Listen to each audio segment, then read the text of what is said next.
And to finish off the 3:30 window, we got our one and only unranked versus unranked in the 3:30 window that has playoff relevancy. We got Louisville, who's 3-2, traveling to Virginia, who's 4-1. Louisville favored by 7.5 on the ACC network. Tyler Shuck has gone 98 of 152, thrown for 1,443 yards, 13 touchdowns, 2 interceptions. Isaac Brown is at 39 carries for 362 yards and a touchdown, and Ja'Cory Brooks has had 25 catches for 489 yards and 6 touchdowns. Anthony Calandria has gone 99 of 149, thrown for 1,211 yards, 8 touchdowns, 4 interceptions. Xavier Brown's had 38 carries for 315 yards, and Malachi Fields had 28 catches for 412 yards and 3 touchdowns.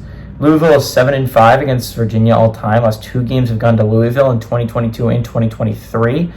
Only 3 games in this series have not been one-possession affairs. They've been close games almost every time.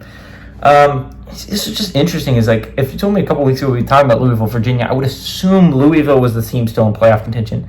But nah, it's Virginia. Virginia, weirdly enough, is still a team that is somewhat competing. I understand they're not ranked, but one-loss team at this point in the year absolutely still needs to be considered a possible playoff contender.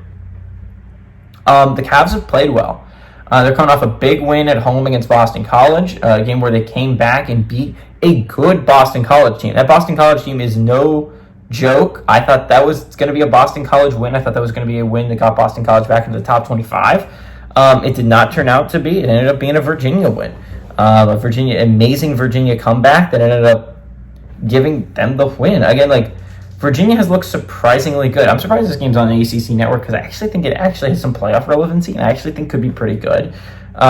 This is one of the more underrated quarterback-to-quarterback matchups of the day. I know you just said that about Fernando Mendoza versus Eli Holstein, but Tyler Shuck versus Anthony Calandria is also a little bit underrated. I think this could be actually a really good quarterback-to-quarterback matchup of the day.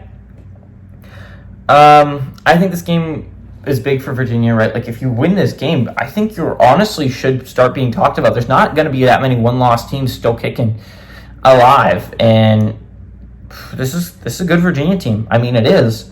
This is a good Cavs squad. I do like Louisville to win this one, though. I just don't see a Jeff Brom team dropping 3 in a row, right? They lost to Notre Dame a couple weeks ago. They lost to SMU last weekend. Both those are really solid football teams, and not to pay disrespect to Virginia, but probably significantly better football teams than Virginia. Virginia's playing pretty well. They're undefeated in conference play, and I understand all that. But I still think Louisville's a good football team, that they just came up on the short end against SMU, and I like Louisville to go on the road. I like them to beat Virginia. But again, these games have been one possession typically. I think Virginia covers the 7.5 point spread.